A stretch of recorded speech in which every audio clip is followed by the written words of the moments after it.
মসজিদে গিয়ে দেখি অনেক মুসলিম ইমাম সাহেব বয়ান শুনতেছে। তো এই জায়গায় দেখেন আমার বন্ধুর সাথে ছবি তোলার নামে করলাম ভিডিও ফান। তারপরে এই জায়গায় আরেকবার আমার ছোট ভাইয়ের সাথেও করলাম ফান, ক্লাসমেট আমার গার্লফ্রেন্ডের সাথে দেখা করা ডান।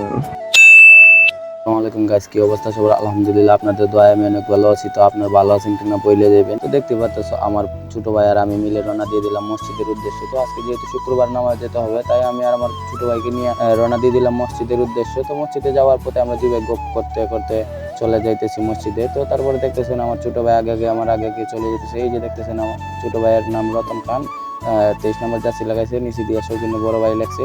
তো আসলে জার্সিটা আমি দিয়েছিলাম, এই কারণে আমার নাম লেখছে বড় ভাই। তো তারপরে দেখেন আমি আর আমার ভাই যাওয়ার পথে আমার বাতিজা আসলো, আমার বাতিজা ডাক দিল ওর জার্সিটা দেখতেছে, জার্সিটা কেমন হয়েছে দেখতেছে। আমি এনে দিছি জার্সিটা, ওদের টিমে আনছে। তো তারপরে এই যে আমি দেখেন মসজিদের ভিতরে ঢুকে গেলাম, আমরা তিনজন মসজিদের ভিতরে ঢুইকা এখন অজুখানায় চলে গেলাম। অজুখানায় গিয়া দেখতেছেন আমার বড় ভাই বসে রয়েছে এখানে। আমি বললাম অজু করে না কেন? তারপরে আমরা উজু কইরা চলে যেতেছি মসজিদের ভিতরে। এখন মসজিদের ভিতরে যাব।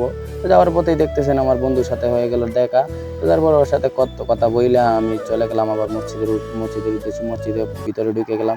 মসজিদের ভিতরে ঢুকে দেখতেছি অনেক মুসল্লি, আলহামদুলিল্লাহ অনেক মুসল্লি দেখে আমি অনেক খুশি হইলাম, শুকরিয়া আদায় করলাম আল্লাহর কাছে আমি লাখো কোটি শুকরিয়া। এই যে দেখতেছেন নামাজ শেষ করার পরে এই যে দেখেন আমি আর আমার ক্লাসমেট একজন আমি বাইর হয়ে গেলাম। বাইর হয়ে আমরা দুজন কথা বলতে বলতে চলে যেতেছি এখন মসজিদের বাইরে।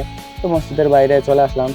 মসজিদের বাইরে আইসা এই যে দেখতেছেন আমার এক বন্ধু এই জায়গায় কারায় রয়েছে আর এক বন্ধুর অপেক্ষা। তো তারপরে ওদের সাথে হ্যান্ডশিপ করলাম, হ্যান্ডশিপ কইরা ওদের সাথে কথা বলতে বলতে চলে যাইতেছি এখন আমার গার্লফ্রেন্ডের উদ্দেশ্যে। তো তারপরে দেখতেছেন এখানে দেখেন এখানে আমার নানা আসলো, নানার সাথে কথা বলতে বলতে আমার বন্ধু যাইতেছে আর আমি।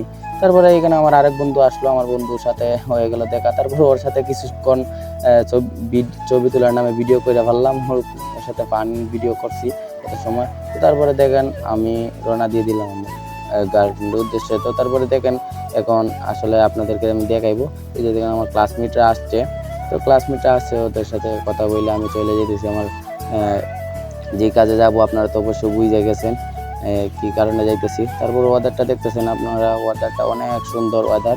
তারপরে এই রাস্তা এই পাক দিয়ে নামতেছি কেন, জমিন দিয়ে নামতেছি না কেন আপনারা দেখতে পারবেন, একটু সামনে গেলেই আপনারা দেখতে পারবেন। এই যে দেখেন কাদা দিয়ে যাইতেছি, আসলে সামনে আমার মামা এবং আমার দুইটা ছোট ভাই এই জায়গায় এখানে এই যে ওদের জমিন রইতেছে। তারপরে দেখেন আমি চলে গেলাম ওদের কাছে গিয়ে দেখতেছি এই যে দেখেন ওইতে একবারে লন্ডগুন্ডু বইরা কি অবস্থা একটা, বাপের সাথে সাথে ও কামড়া দিতেছে। তারপরে ওই দিক দিয়ে দেখতেছেন আর এই যে দেখেন এখন আমার ছোট ভাই দুটা ভাই এই যে এই জায়গায় মামার তো ভাই আর কি, ওরা আমার দুটা। তো তারপরে ওরা হাতে নিল জ্বালা, তারপরে ওই জ্বালা নিয়ে গুছি দিতেছে। আপনারা দেখতে পাচ্ছেন আসলে আগুন নিয়ে দান করতেছে ওরা, বাপের সাথে সাথে ওরা সার দিতেছে। তারপরে কি আর বলবো, এই যে দেখেন বড়টার থেকে ছোটটা বেশি পারে। আসলে কি আর বলবো, অনেক সুন্দর ওরা করতেছে এই বয়সে। আসলে কি করবো, ওই যে দেখেন হ্যাঁ চোখের বয়সে নাইমে গেছে দুষ্টুমি করার জন্য, একটা পালায় একটা পায়। তারপর কি আর করবো, ওদের সাথে অনেক সময় দুষ্টুমি করলাম। দুষ্টুমি করার পরে ওদিকে আবার আমি বলতেছি ওদেরকে ডাকতেছি যে চলে আয় বাড়িতে যাইগা। চলে না, ওরা বাড়িতে যাবে না। তারপরে কি আর করার ওদের সাথে, আসলে এই সময়টা আমি অনেক মিস করতেছি, অনেক ওদের দিকে আমার অনেক মনে পড়ে গেছে। আসলে আমিও ছোটোবেলায় এমনটাই করছি, যেমন ধরেন আমার বাবার সাথে আমার মামার সাথে অনেকের সাথে আমি এরকম কাজে ছোটোবেলায় যাইতাম। আসলে ওদের বয়সে আমি কিছুই করি নাই, আসলে দুষ্টামি করছি শুধু, আর কিছুই না। তারপরে ওদেরকে আমি বললাম চলে আয়। তারপরে ওরা চলে আসার পথেও দেখেন আরেকটা ওই যে একটা দৌড় কি দিছে সর্বনাশ। এই যে দেখেন ওই কি দুষ্টামি করতেছে, ওদের সাথে অনেক দুষ্টামি করতেছি। কি করব, মনে করেন ছোটবেলার কথা মনে হয়ে গেছে, দুঃখের কথা আর কি আর বলবো। ছোটবেলা আমরাই এমনটা করছি, অনেক দুষ্টামি করছি। এই যে দেখেন অনেক দুষ্টামি করতেছে, এই যে আমি বলতেছি যে চলে আয়।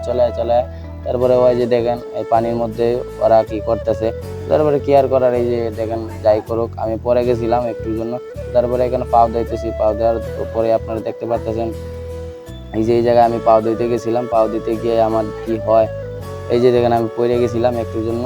তারপরে এই জায়গায় আমি চলে গেলাম আমার নানাদের বাড়ি থেকে আমি পাউডার ধুইতেছি।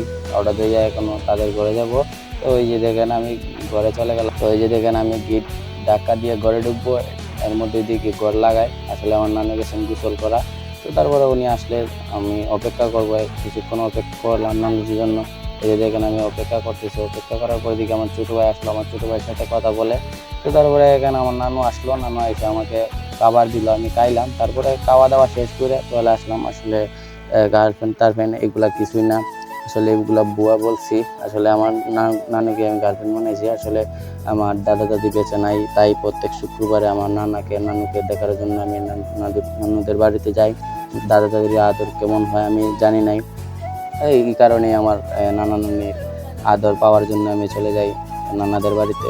তো আজকের ব্লগটা ছিল এই পর্যন্তই। আপনারা সবাই আমাকে সাপোর্ট করবেন প্রতিনিয়ত।